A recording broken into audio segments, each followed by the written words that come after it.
Bishop wa Western Kore Diocese Right Reverend Johnson Twino Mujuni yasimo munyishenjero kazuwa rubirizo torinwe Zeniva narongo bya mukama abukura umuranga gwa Love That Unites okureta umuganda ogukombeke kanisa nyowe nkwatanise na nomwami wanje anka woman MP wa Rubirizi District tugizire ngu reka tuhereze Ruhanga ahariye byo byatuherize kandi wongere no kumushabe byo tukiri kwetenga mbweni twareta umuganda gwa siminti zukwingana igana kongera kukombeka ekanisa yitu yo muhendo munonga ahabwo bureberezi kandi Ruhanga nazumuro miringo tariyemwe nyowe hariho bunko nindeba tata okuyabera kunda mukama namuhereza hariho ibintu kureba hati ibyo nibo nambwe ni maba kuhereza mukama mutereho mutama mukama neja kubaza umuro ombona kubwe na no muringo gwe abicariza ku rugo muri Western Kore Diocese bashabirwa kwatanisa na Bishop kumaririza Cathedral okwija kwateraho St Peter's Cathedral no kugira ngo uturere y'umbombeka kandi na obunywano butwine na nekanisa na mnonga Bishop kutwarebere omwetogu twagira ngo ka family omukisibo mukatugira kacha kutwakwataho tikingi esawigana za siminti tuzirete base gukora umurimo gwa Ruhanga kandi tani mbagambira ngo ituturia theme of Love That Unites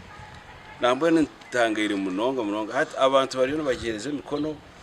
regardless of whatever yaba no wedine ha yaba no kigombe cyo butegeki ha obwa hati Western Kore Diocese eriyone yombeka Cathedral ya bwanyuma yetwireho kukora kandi rukombekwa neija kuba eriyo y'umurembe erikushtamisa abantu 15 omakora gandi abicarizo muri Kitagata Shema baburirwe kigambo cyo kwetantara okushagiza batahi babo ebina nebindi bagambirwa mu kushaba ko kurundana sente zo kucinga kanisa rugogoma ahabwa Kitagata Archdiaconry omurushema kandi Adrien Katsime mwebesa no waburire kigambo usom no yetaga kugira gumisiriza kashika nkubuzi hati no ari binte bitangims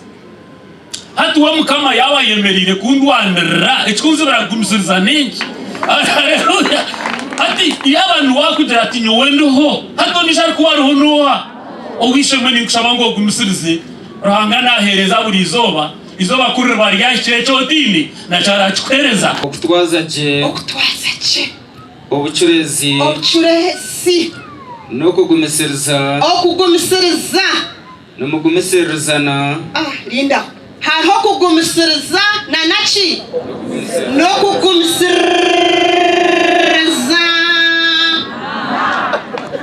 okucinga kanisa kubireno kwetenga miliyoni 53 bitu bahendire barundi ne miliyoni 8 kwemera